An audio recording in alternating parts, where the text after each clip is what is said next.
We'll bring you back to the NDP Leadership Convention in Winnipeg in not so long. We are expecting the new leader to be announced around 10:50 Eastern.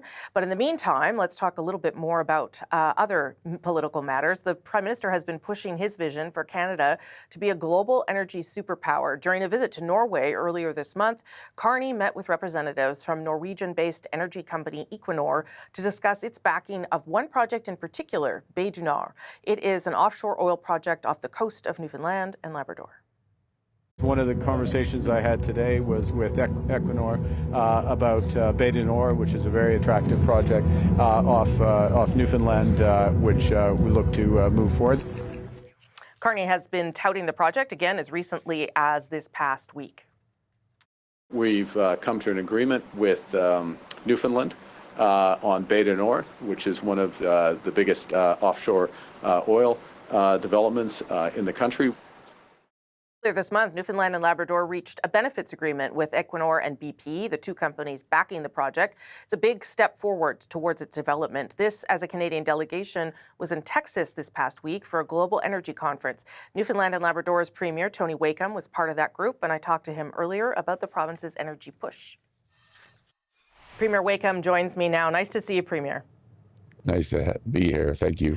I want to talk to you obviously about Bay du Nord, but we have heard from Minister Hodgson that the world seems to be more interested in Canadian oil, and I wonder, as you're down there, as you've been at that international energy conference, do you feel the same, that there's sort of a renewed interest in Canadian energy resources? Absolutely. It was a great week to be there, and we clearly had a Canadian presence there. Obviously, we were there as Newfoundland and Labrador to highlight the offshore oil and gas industry that we have. And like we said and told people there, we are Canada's offshore oil and gas industry. But it was also good to be there. Premier of Alberta, the Premier of Nova Scotia, and others were there to really show that Canada, and the minister said it, and I continue to say it, that we're back in the oil and gas business. The Bay du Nord project, that offshore oil project, isn't going to get underway. I guess it's 2031 is sort of what they're looking at now. But I know that the Prime Minister has talked about how it is important for stabilizing energy uncertainty. Tell me how those things work together, because that's a ways off still for this to happen. So how will it contribute to that? Well, it's ways off before first oil is produced, but you have the fact of the matter is we've got a benefits agreement in place. It's gone through what they call Decision Gate 2, and I've been told that more than 90% of projects that go through Decision Gate 2 go on to production. But it will signal to the world that we are open for business in Newfoundland and Labrador and Canada, and in some ways it's the first deep offshore well to be drilled. Yeah. It is operating outside of what's called Canada's Essential Economic Zone, which means, for people not familiar with it, that Canada has to pay a fee, essentially. And it sounds like the federal government has agreed to cover those fees, $1 billion worth. Is that something Canadian taxpayers should be funding, and how do you defend that decision? Absolutely. It's what I have said previously. For 10 years, we were told what we cannot do. And now we have new leadership at the federal level that's helping us and talking about what we can do. And one of the things we can do, as long as the world has a need for oil, then Canada as a country, us as a province, we need to be providing that oil to the world. And that's what we're talking about. We bring reliability, we bring stability.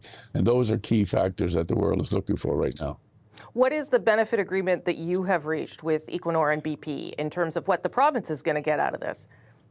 Well, we will get, this is a rather unique agreement that we've been able to reach with them, because what we're essentially doing, Rosemary, is not just simply starting a project.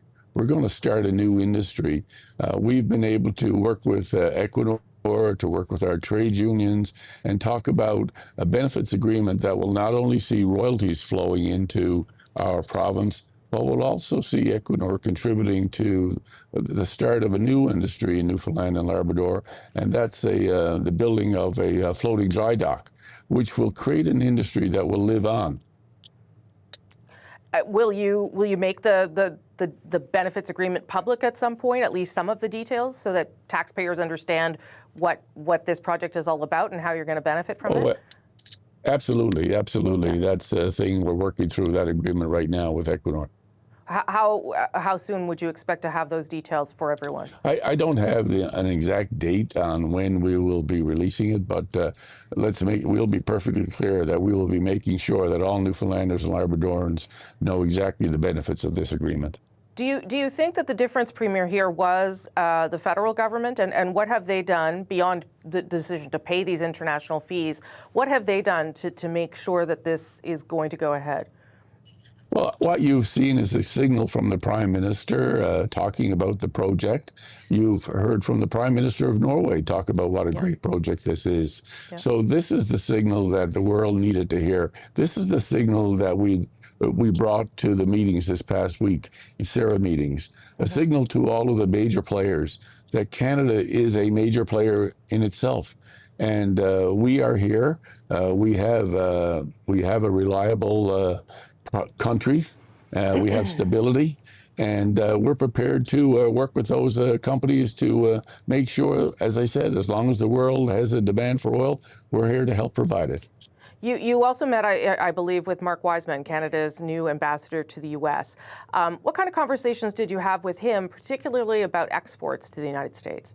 Well, one of the things, we had a great conversation. It was our first one. I'm looking forward to him coming to Newfoundland and Labrador. But one of the things I've talked about is about, when we talk about retention and recruiting of employees, I liken it to similar things. We have a number of contracts currently in place, and it's important for us as we look for new places to sell our products to, that we retain the ones we have. Mm-hmm. And we have a very important relationship with the U.S. in terms of exporting our products there. So, we need to continue to ensure that relationship is build on it as we can, work through it, while at the same time we are aggressively pursuing other markets. Well, and in fact, leading provinces in increasing those exports to non-U.S. markets last year. How did you do that, Premier, and what have you been telling other premiers about how to get that done? Well, it's interesting because you're right. Most of the oil, for example, off the coast of Newfoundland and Labrador, we export more oil to other countries than we do to the United States.